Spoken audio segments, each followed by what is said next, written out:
Welcome to Lesson 7. Today's topic is about gratitude and how it can help us overcome perfectionism. I will walk you through how to set up your gratitude practice, but let's first talk about what gratitude is and why it is important when dealing with perfectionism. By definition, gratitude means to give thanks and show appreciation. More importantly, I think of gratitude as a form of celebration. It's about celebrating, honoring, and caring for things that I appreciate in my life. For me, gratitude practice is an act of self-love. It is embracing and owning what is yours. It can be traits or patterns that are unique to you or shared by millions of people. If you ever kept a gratitude journal, you probably identified your health and family as things you're grateful for. That's normal and inevitable, but gratitude is about diving deeper into what gives your life meaning, purpose, and direction. It is identifying aspects of your life that add value and significance. You can feel grateful for the relationships and the connections in your life. You can feel thankful for moments of laughter or moments of tears, the moments of strength and weakness, the moments of optimism and hope. Gratitude is recognizing the values that guide you and ground you. It is more than just about being thankful. It's about celebrating life. I want to take a moment and debunk some misunderstanding around gratitude practice that might hold you back. For some, gratitude can feel uncomfortable because it might feel like a selfish act. It may feel self-indulgent if you think of gratitude as bragging about how good you have it, or like a secret journal of how awesome you are. This might have stopped you in the past from having a gratitude practice because these ideas about gratitude are not enticing or welcoming. Another problem is sometimes keeping a gratitude practice can feel forced or fake because of how you feel. Meaning, if you feel unhappy and empty inside, or feel anxious and overwhelmed, then pausing and thinking of things you're thankful for may not feel real. It may feel like you're faking it or just pretending. When experiencing negative emotions, the last thing you may feel like doing is naming things you appreciate, especially when it feels like nothing is going right. It can even feel more impossible or fake to name things that are going well in your life. So you think, I'll get to that later. Or even worse, you believe gratitude journaling is for other people who have their life together, ones who are happier than you. The problem is the belief that you must be feeling better or happier before practicing gratitude. I want you to know that you can feel sad and grateful, or anxious and thankful at the same time. You don't need to wait until these negative emotions die down for you to practice gratitude. Let them coexist, because practicing gratitude when feeling sad or anxious doesn't make the gratitude you feel any less. And it doesn't mean that you couldn't possibly be feeling sad if you're feeling grateful. Because two opposite emotions can coexist, as we learned about dialectical thinking in Lesson 6. You can feel anxious and thankful at the same time. You can feel insecure and grateful at the same time. Practicing gratitude doesn't mean you don't mean it when you say you are anxious or stressed out. It doesn't have to replace or repress any other emotion. You don't want to wait for the perfect emotional state to practice gratitude.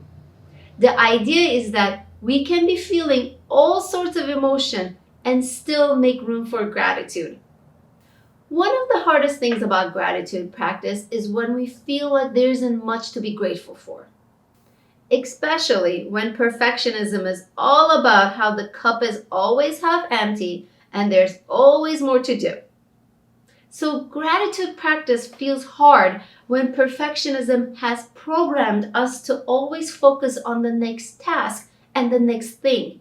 We feel like we don't have much to be grateful for when perfectionism says, you haven't done enough.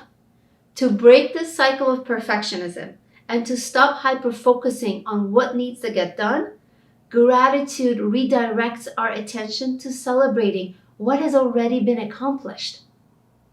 Ultimately, gratitude practice can bring more balance to your life. When perfectionism is all about staying busy and multitasking, gratitude practice can remind you of what is essential in your life. It can help you with impulse control and reactivity. It can guide you in being more responsive rather than reactive. For example, in my gratitude journal, I mentioned memories I have with my daughter, a moment when we had a good laugh or a warm hug. When I acknowledge those moments' significance, I am more likely to remember them throughout my day. For example, it's bedtime and I find myself impatient and quickly activated in response to my daughter's typical 4-year-old non-compliance. My gratitude list can be the force that slows me down. This doesn't mean I try to be a perfect mom, but at least I can walk away and stop making a difficult moment worse for both myself and my daughter. Gratitude practice can help us be less reactive. Gratitude practice help us make better choices. For example, when you identify your health as something you're grateful for, you recognize the importance of good health, which sets you up for the rest of the day. Now, you are more likely to make choices and take actions to protect your good health and maintain it. A gratitude practice can ground you and remind you what is most important. You're more likely to live your life based on the values you identify in your gratitude practice. There's also a connection between your self-confidence and your gratitude list. We all struggle with difficult emotions like self-doubt, feeling incompetent or insecure. We all feel anxious when in social situations, have a fear of rejection. A gratitude practice can help comfort those difficult emotions. For example, when you're having a tough day and feeling incompetent, in your gratitude journal, you can be thankful for your ambition, for your courage, your vision, your creativity. Perhaps you can appreciate the way you don't give up or the way you keep showing up. Once you start to be thankful for parts of you trying your best, it can boost your self-confidence and trust. Gratitude eventually becomes the way we show ourselves compassion, empathy, and understanding. It can help you be your loudest cheerleader instead of your worst enemy. Gratitude can stop us from being our bully. It can be the shield from self-loathing, blame, and negative self-talk. It's a very meaningful tool in your toolbox against perfection. Gratitude is also the path to vulnerability, authenticity, and fulfillment. When you show gratitude for things in your life that brings you meaning and purpose, you start to feel more satisfied and content. I want you to focus on the relationships and break them down to the specific moments and interactions you feel grateful for. For example, in your gratitude journal, you can name moments like, we had a family dinner, all four of us. My daughter and I had a giggles this morning. My husband brought me a cup of coffee. Showing gratitude for these moments brings your attention to the depth of these relationships. You pay attention to the connection rather than the perfection. Let me say this. Gratitude is not about dismissing the negatives, but it's about having a more balanced perspective. It reminds you of the strength of the relationships. So when you feel alone or exhausted, you can think of the connections in your life and use gratitude to comfort you and give you strength. Gratitude is one of the best tools to interrupt perfectionism. First of all, perfectionism looks at all that's missing, everything that's going wrong. and how the present moment is not perfect. Perfectionism fuels your feelings of doubt, insecurity, and fear. You start to think all or nothing ways. Instead, gratitude looks at all that is good, all that is complete. Gratitude helps you embrace the present without resisting it or wishing it was different. It guides you to have a more balanced perspective to clarify what is going on in your life. Gratitude reminds you of your strength, resilience, and hope. With perfectionism, we look too far into the future, we start to worry and get anxious, or we keep looking back to the past. We begin to feel guilty and regretful. We overanalyze what happened or what could take place. We become more reactive, impatient when we're not in the present moment. The anxiety takes us away from the present moment, and gratitude can bring us back to the present. Remember, it's okay to feel anxious and grateful at the same time. Two opposite feelings can coexist. However, when you feel anxious without feeling grateful, you can lose your sense of anchor, purpose, and peace. Gratitude restores a sense of safety and calm. Perfectionism is full of criticism. It keeps saying, "You're not good enough. You need to do more, achieve more." There's always a higher standard. You never really arrive at the finish line. Things are never complete. Gratitude is about seeing the way things are just enough as they are. Gratitude is about appreciating things as they are, even if they are imperfect. Gratitude practice requires us to be in the present moment, mindfully embrace the way things are, not the way they should be, just the way things are. Gratitude can break the vicious cycle of perfectionism because there's always something to be thankful for. When perfectionism says it's not enough, gratitude says it's more than enough. When perfectionism says, "What's next?" gratitude says, "What's now?" When perfectionism says, "Let's take it further," gratitude says, "Let's stay in the moment." So to get started, while it's true that all you need is a pen and paper, I do recommend utilizing planners dedicated explicitly to the gratitude practice. Gratitude journals are helpful as each page is dedicated to a single day, which keeps you mindful of engaging in this new routine daily. Also, gratitude journals offer writing prompts to help you identify different aspects of your life to show appreciation. One of my favorite things about gratitude journal is the short and empowering inspirational quotes on the cover. I would like to share with you two of my favorite gratitude journals that I have used. One is from the author Rachel Hollis. You can find her gratitude journal through their website, the Start Today journals and planners. I also love the 5-minute journal because it takes you 5 minutes a day to fill it out. And it's unique because it has prompts for you in the morning and few prompts in the evening. We tend to have different perspectives or different moods at the beginning of the day versus the end. The 5-minute journal is helpful by having morning versus evening journal prompts.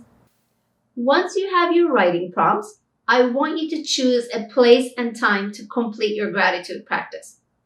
To do this daily, you need to dedicate a time and place. You can't wing it or go through the day hoping you'll find the right time. I do my gratitude practice every morning, especially before my daughter wakes up. I also like to do a 5-minute meditation that grounds me. I specifically would like you to practice gratitude towards your imperfections. Think about specific imperfect moments that happened that day.